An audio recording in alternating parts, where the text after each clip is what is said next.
The president's critics are saying he isn't taking a strong enough stand against Vladimir Putin and the military moves going on in the Ukraine.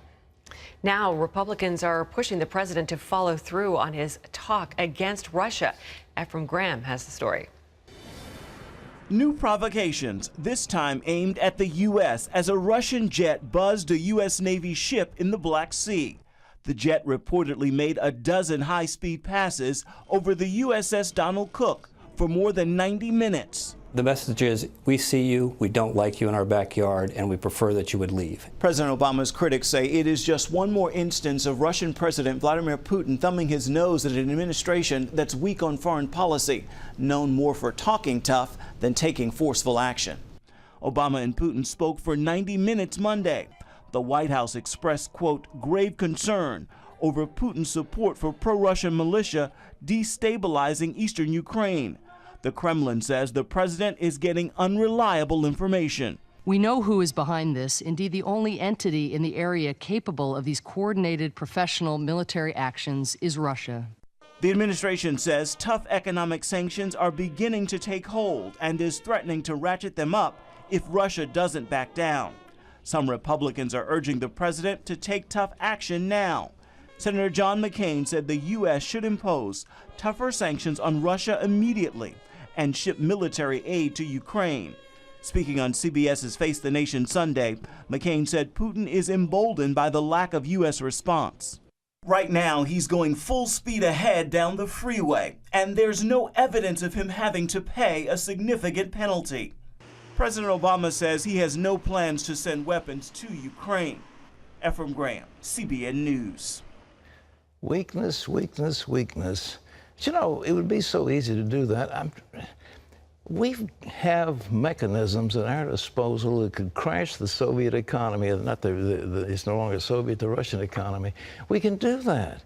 We also can liberalize the export of natural gas. We could open up. We've only got one export facility for the freezing of the natural gas, and that's Cheniere Energy, and that's down in the Gulf. But we don't have any others right now. And the president could take the lid off the natural gas and all the export controls and say, we're going to flood the world with natural gas, and you, Russia, are going to be finding yourself bankrupt. We can do that, and we can do it very subtly. We don't have to go out there with a lot of bellicose talk. The last thing we want to do is drive Putin in a corner where he decides his only way out is to push the nuclear button. We don't want nuclear war. None of us do. And it's a fine line, but the president, his indecision is going to invite something that'll be so far down the road, and by the time we do react to it, it'll be a shooting war, and we don't want that. Well, the president may be having trouble in foreign policy, but he's had no problem recommending higher taxes here at home. John Jessup will learn the shocking story of what he's been doing. Pat, President Obama has recommended more than 400 tax increases since taking office in 2009. With Tax Day here, Americans for Tax Reform has reviewed the president's record and found that he's pushed for new taxes every year while in office. The group says the president has proposed 442 total tax increases, not including the 20 he signed into law as part of Obamacare. Well, the Social Security Administration is suspending a program that sees tax refund money from thousands of Americans. The program was put in place to recoup money because it had sent out too much in payments years ago. But the people who were having their tax refunds taken complained, and so did members of Congress. They said people were being forced to repay the decades-old debts of their parents or guardians. The Social Security Administration says it has identified 400,000 people with old debts, totaling more than $700 million. It has collected $55 million, but is suspending the program until a review is completed.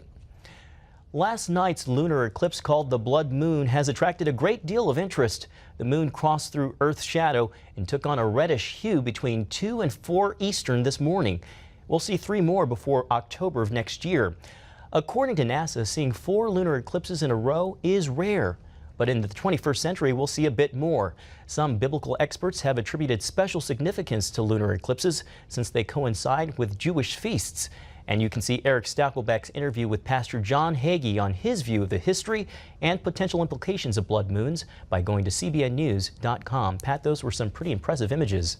I must say I was not up to see them, but Wendy was. I was. I really wanted to see it, and Yeah. but I didn't set my alarm. I just thought, if I happened, I sleep kind of light, Yeah, and I you did. woke I up. woke up right at 3 a.m. Yeah. So I went up on my deck, and I have a real high deck on the 3rd floor, and there it was, the Was blood it moon. impressive? It looked just like the pictures Yeah, that we just yeah. showed. Yeah, it really was red, and then by 3:15, it was completely gone, either from the total eclipse or from the cloud cover. So I was grateful I had that little. Well, it's a thrill. I mean, I like John Hagee. He writes interesting stuff, and this is an interesting take on history, and apparently a number of key things, the Six-Day War, the 1948 Declaration, all kinds of things have happened dealing with Israel. So does this mean some tragedy with Israel? Does that mean that the war will start in the Middle East? You don't know. But anyhow, there's a lot of interest in the blood moon. I, for one, have no view on it whatsoever. But this happened on Passover, which Yes. is kind of interesting, I think. Especially. The blood, the moon, and the blood of Passover. So very intriguing. Well, it is intriguing. That's why so many people are interested in buying his book and trying to read about it and find out about it. But as I say, on this one, I don't have any point of view, except the Bible says in the latter days, for the coming of the Lord, the moon will turn to blood. And but that can happen through haze. I mean, you can. I think what's going to happen if there is the end of the age, and I wrote a book about it, it's going to be an asteroid strike. And when it does, it'll blow up a cloud of debris that'll fill the sky, and then the stars will have a funny look to them, and the sun will be obscured, and the sun won't give its light, and the moon will turn to blood, and that's the way it'll happen. John. Pat, identity theft is one of the fastest growing crimes in America, and it's not just your credit cards that they want. Thieves are after your government and medical information as well. And as one Ohio woman recently discovered, it can even include stealing the identity of someone who's died. Heather Sells has that story. While the family of Amy Reichheld mourned her death, the identity thieves got busy. Their strategy: simply spend $10 to purchase a copy of her death certificate. Anyone can walk in and they don't, keep track of it. I said, really? And they said, yes, it's public record. A fact Reichheld found shocking. Her death might be public record, but all that information you're handing out for $10 is not public record. Most death certificates contain the full name of the deceased, their address, and their date of birth. In this case, the thieves targeted almost a dozen victims and walked away with tens of thousands of dollars. The bad guy in this case went on to the obituary section in the local paper, realized that someone was deceased and that they could access their death certificate. Once they accessed that information on the death certificate, they went to the Postal Service, filed a change of address form, and actually got the mail diverted from the deceased individual to their residence. Evans says the thieves were able to make changes on credit cards and drain bank accounts. The victims' families lost thousands, and in one case couldn't even pay for the funeral. It's a very kind of devious and fairly smart way of stealing somebody's identity because they're not there to care. Amy's not going to answer the phone and be like, "What? I didn't open this credit card. What are you talking about?" Heather Sells, CBN News. Pat, something I've always wondered, if someone's that ingenious, why not come up with something more creative or productive than a life of crime? It's so much easier, and it's a lot more fun, I think, for them. I don't know. The crooks would rather steal than to do it honestly, and they do have, obviously, some genius. But, I wonder, if I'm dead, does it matter? Somebody's stealing my money. I mean, what can I do with it? I'm dead. I can't use it. It still matters to your family. Well, it matters to my family, I guess, and my family hopefully will be well taken care of without worrying about what the identity thieves will do. But nevertheless, with me, when I've gone to be with Jesus, I am not concerned about what I'm leaving behind. As the one guy said, I will tell you how much that man left.